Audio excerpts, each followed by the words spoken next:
One of the biggest things that's being forgotten right now is so many resources are being put into the management of the tariffs and trying to predict how the weather's going to turn out, that those resources would be more efficiently used if they're focusing on cleaning up your own house internally, driving operational improvements. The dollars that can be saved there are tremendous, and the focus needs to be there because it's what you can manage.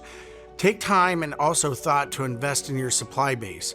The suppliers that service you and provide you with parts oftentimes are smaller. And this is where CCO brands can help.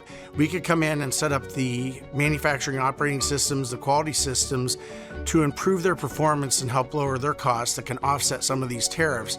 So when the tariffs finally settle out, you'll be in the driver's seat because you'll have the best cost performance from the operational improvements achieved.